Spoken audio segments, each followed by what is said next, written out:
Strand. My name is Tom McGrenery and I will be your host for today's live stream, coming to you from the Global Sources office in Hong Kong. And as I look out of the window over there, I can see it's a warm but hazy day with container ships slowly going to and fro in the channels.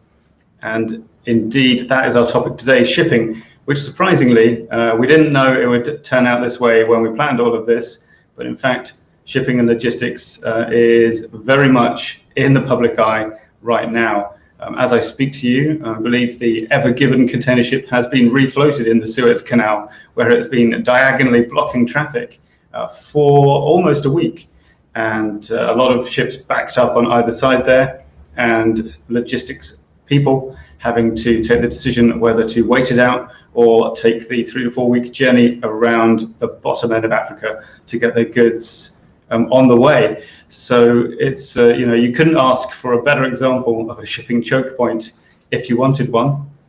And we will be speaking with one of our global sources suppliers, that is Zhou from Guangzhou Kingslong Bag and Case Company, about shipping issues. It hasn't been a great time for shipping over the last year anyway, and the Suez Canal incident only throws that into sharper relief. So do stay tuned for that. We are coming to you live, and that means you can also send us your comments and questions, anything you might want to inquire from Eric and his expertise. Drop that into the comments on Facebook, LinkedIn, or YouTube, wherever you might be watching this, and we'll see what we can do. But before we go to that, I do want to plug another strand of sourcing talk. So this time round, we are doing separate broadcasts for Supplier Stories and the Buyers Fireside Chat as before, but we are also adding a separate strand for Analyst's Choice, the first episode of which is coming up this very Thursday, the 1st of April. But before trying to persuade you to watch that, why don't we run a quick video we prepared to tell you exactly what the Analyst's Choice program is.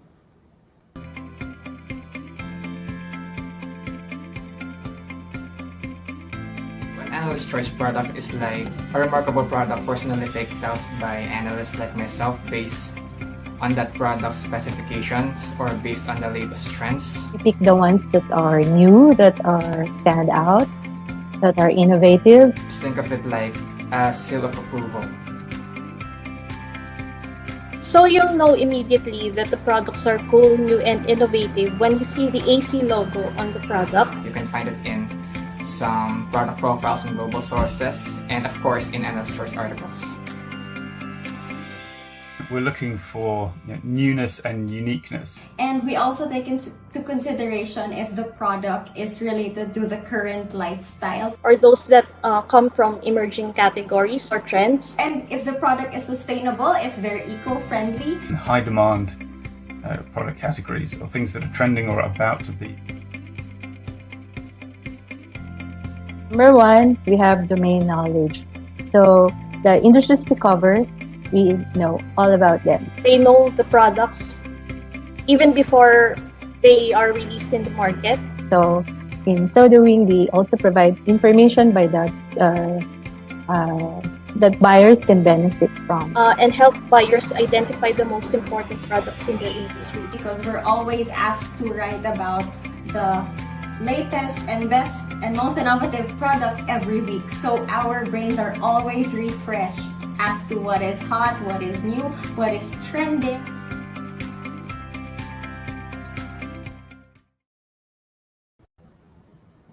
So that, in a nutshell, is Analyst's Choice.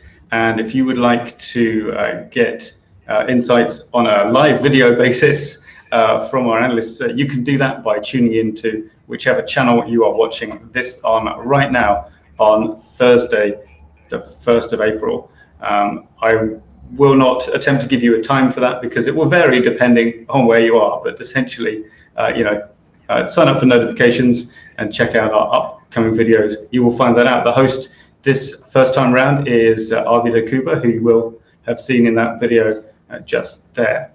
Now, on to the supplier stories for today, our panel discussion. Well, it was going to be a panel. Unfortunately, our other guests had to drop out due to last-minute complications. And so we will, in fact, be having a one-on-one discussion with Eric Zhou, who is sales manager at Guangzhou Kingslong Bag and Case Company. And let's see if we can get him up on the screen to talk about shipping in 2021. Good morning, Eric. Good morning, Tom. Hi, I've got a bit of lag on your audio, but I think we can make this work. How is everything there? Are you calling us from Guangzhou? Yeah, I'm from Guangzhou, yes. Excellent. And so before we get into our discussion, Eric, perhaps you could tell us a little bit about Kingslong, the company. You know, maybe what do you make? Where do you ship things to? You know, a basic introduction. Okay, thank you. Hello, everybody. This is Eric from Guangzhou Kingslong Bag and Case. Our company is one of the Chinese professional letter bag, letter backpack, letter sleeve, trolley case, and different bag and case manufacturer. Our factory is local in Guangzhou, Shilin, in China. Our factory was established in 2000 years. With 20 years professional manufacture, experience of letter backpacks, tablet case, trolley case, and different bags and case. We are keeping long-term business relation with many worldwide famous company and brands. Our business is spread more than 100 countries and districts. We also have many customers from different countries and different districts. We keep a long-term business with them, and we get good feedback from all of the customers. Not only from our bags, also for our service, our shipment, everything. Because we are professional bag and case. We are professional manufacturer for the bag and case. So we also have many customers ship different ways, such as the ship by air, by sea. Now, many of the customers they ship by the train, because from China to Europe have a train shipment is very fast and very famous now. So today is very happy. I come here to talk with Tom about the shipment in 2021. We have our factory is we have many different the bags. So if you have some bags in case required, please contact with us. Yes. All right, fantastic. Yeah, I can see some particularly flashy looking bags behind you, Eric. In fact, that's I remember seeing some of those digital display bags at the Kingslong stand, I think, back when we had Global Sources exhibitions, because we could have exhibitions. So that's fantastic. Let's get right in. More than 15 years. Yes. Yeah. Oh wow, really? Oh, that's even longer than I've been at Global Sources. Fantastic. Yes. All right. So okay, let's get on to our topic. Now, it's fair to say that obviously everybody is paying attention to the big ship that got stuck in the Suez Canal in Egypt, but actually the really big disruption in shipping worldwide happened due to the COVID-19 pandemic. So 2019 and 2020 saw a huge upheaval in how shipping could even be done. You know, air freight collapsed because, as it turns out, lots of air freight goes on passenger planes, and when passenger planes are not flying, suddenly all the cargo planes get filled up. There were issues with sea shipping as well, and as you mentioned, rail sort of maybe emerged as something that hadn't been that attractive previously, but suddenly, because it existed and was working, maybe became much more attractive. Could you describe what is the current situation in shipping? I mean, particularly for Kingslong, you know, how have things changed recently in the way that you ship goods to your customers? Yeah, in the due to the impact of the impacted last year, shipment capacities was very great impact, especially the second half year of 2020. So the shipment is shipping cost increased so much. Also, they have a very a big problem for the container shortage. It's very hard to find a container because the container in overseas they didn't come back on time. So it's very hard to find the container to ship up the goods. Before the Chinese New Year last year, we have many shipments have delayed 1 to 2 weeks because we couldn't find a container. We so due to this way, as I talking I have mentioned before, we usually we ship up the goods by air, by sea, and now we have a new choice for the railway from China to Europe. The railway shipment is very huge for now. By our bags, as you know, our bag is very big. It's a big size. It's oversized the goods. So if we ship by the air, it's very expensive. The cost maybe is more than the cost the price for the bags. So we usually of the bag is shipped by the sea, by the sea. So but due to the sea. Now the seas, the container is shortage. Also the ships, the sea is very slowly. Maybe it will take about 1 month or to 40 days. But many of the customers from Europe, so we have suggest our customer can use the railway shipment. In this way, they will save the time or save the cost. So this way is the good solution for the shipment to the Europe. We suggest to our customer. Yes. Yeah, I see. How does shipping by rail on trains? Is it a lot more expensive than by sea, or No, or is it sort of halfway between air and sea? It's between air and sea, but it's much faster than the sea. It's much cheaper Right. than the air. Yeah. Yeah. I mean, but that does that only work for European customers, or if you were shipping to say North Africa or to South America, would you do a train and then ship on, or is that not really worth the time? Now the train is from China to Europe, so most of the railway shipments we suggest the customer is the Euro customer. No, the America in other country we suggest to keep the sea shipment because the sea shipment is more useful. It's more popular. More in now. It's more popular. It's more useful. Yes. Yeah, that makes sense. Of course, Europe has a pretty dense rail infrastructure at the far end, so it's going to be much easier to deliver it from in that kind of last mile that we talk about. So okay, that's the current situation then, and this is the thing, we've been talking about emerging from the pandemic for about as long as the pandemic has been going on, right? So let's not get ahead of ourselves, I suppose, but presumably shipping is in some ways going to return to something like it previously was. Maybe air freight will return, or at least that's what I'm assuming here. Do you think that's the case? Do you think, say, rail transit is here to stay? Do you think air freight is going to recover? And if so, is that going to happen in the next 6 months, a year, 10 years? What do you see coming and changing in shipping?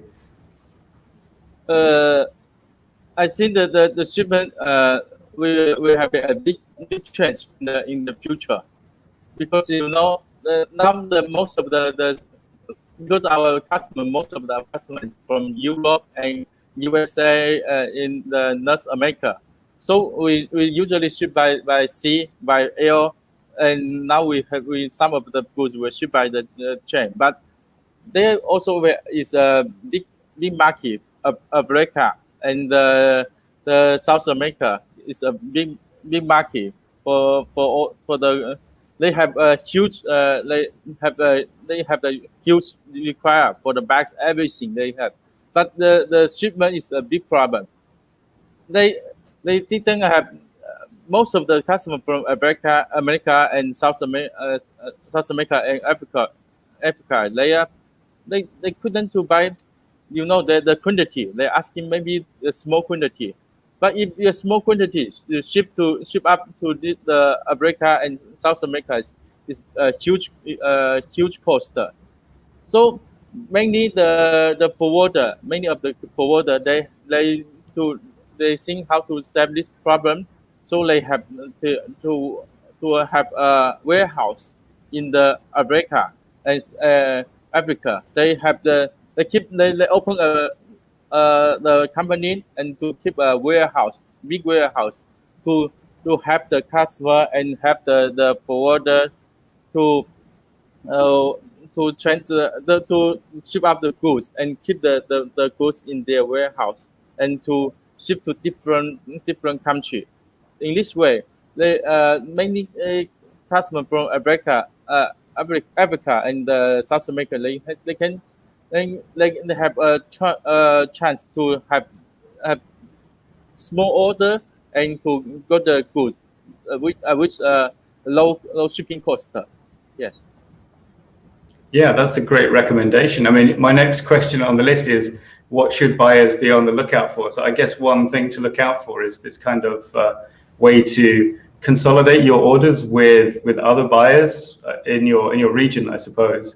And I guess if a customer comes to you, to Kingslong, with a small order, are you able to recommend a forwarder or a warehouse like this for their market?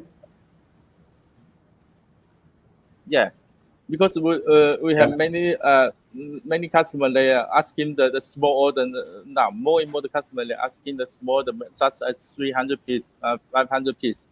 So we must to help them to solve this problem, the shipment cost, the shipment problem, to keep the shipment cost down. Yeah, that's great, because I think quite a few buyers who are watching this might be thinking, it's great to be advised to find a forwarder, but how do I do that? And the answer is, ask Kingslong or ask your supplier. They'll know who other customers are using for those freight forwarding and consolidation services. Well, actually, still on the what should buyers look out for, when we had our quick rehearsal last week, I remember, Eric, that you mentioned the suggestion of kind of preloading some orders, like planning ahead for orders later in the year. Could you talk about that a little bit? Yeah, I had before the customer, many of our customers, they place the orders one order, one by one. Before this one order finished, we ship up ship up the goods, and maybe half a month or 1 month later they will place a new order. But in this way, it's hard to control the cost. Also hard to control the shipping cost, and we have many customers, such as some worldwide brand, no brand. We suggest the customer you can place an order for half year or for 1 year. Such as one customer from Europe, we before they place the order, maybe per 2 months they will place 1 to 2 container. But now we suggest they can place the order in the early of the 1 year. Maybe this time you place the order for full year. This year I will have 20 container. I will place to you. How many container I will ship in which month? I will give you the schedule. So we will based on your schedule to keep ready the material and to produce the produce the bags. And before maybe about 1 month or half month before, we will to inform the customer this order will ready in in 1 month later, in 2 weeks or 3 weeks later. So you can to arrange shipment. So the customer they have Right, you can plan your inventory. a long time to control the shipment. Maybe this time, maybe the ship this time this month the shipping cost is down. Okay, you can ship up. It's faster. Maybe this month the shipping cost is go up. Okay, you can keep 2 weeks or 3 weeks later. We can ship up after the shipping cost go down. In this way, also you have placed a big order to order the material cost material in one time. So the material cost will go down. And in this time they can control the shipment or the shipment. When the shipment cost go down, you can ship up the goods. So you can control all the cost they need to pay for the goods. So they have a competitive price when they put got the goods then to sell to the customer. Yeah. All right, yeah, fantastic. So that's that's an option that customers for Kingslong definitely have. And if you're working with other suppliers, for example, if you're not even sourcing bags but a different kind of product, that's something you could discuss with your supplier, and then maybe if they don't already do it, they could start doing it. So that's some tips for things for buyers to be on the lookout for in terms of shipping. But to kind of come towards the last part of our discussion then, Eric, can I ask you, what can buyers do to help you? As in, are there things buyers can do to make the supplier's life easier when it comes to shipping? Or what are some mistakes people make that they could avoid and save everybody some problems? They have the problem is another the big price for the shipment. All the shipment we need to ship throughout the forwarder. Most of the customer before most of the customer they use the forwarder is from their country, and they could find an agent in China.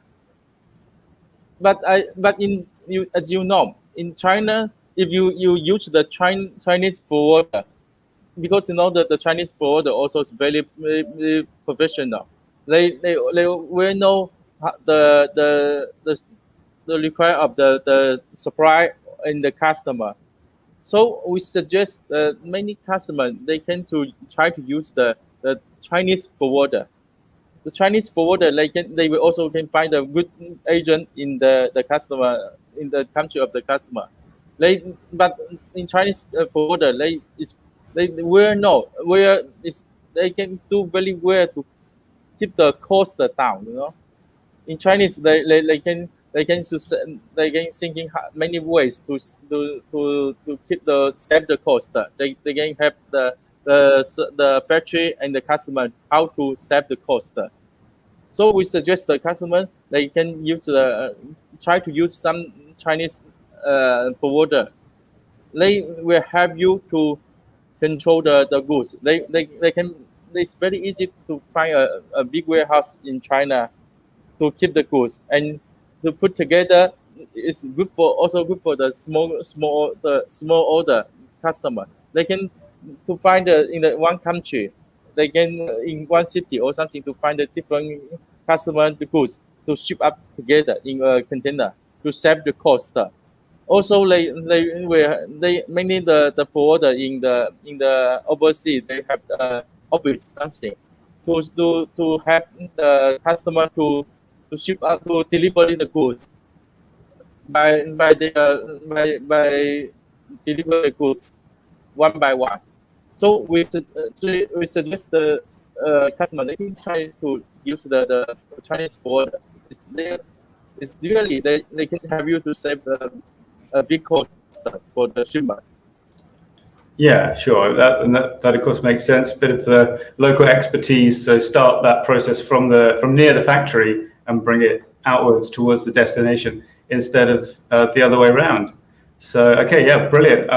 Wait, Lauren, anything in the comments, or are we nothing? At least nothing shareable on screen in the comments. So all right, that's brilliant. Well, Eric, thank you so much for this enlightening chat. It's always good to talk to experts like yourselves to get the inside perspective from the suppliers side of the business. So, I mean, well, that's it really. Thank you very much for joining me today. I wish you all the best, and I hope that sometime soon we can maybe meet in person at an exhibition in the real world instead of online. But until that day, thanks very much, and goodbye for now. Okay, thank you. Bye-bye. Bye, Eric. Okay.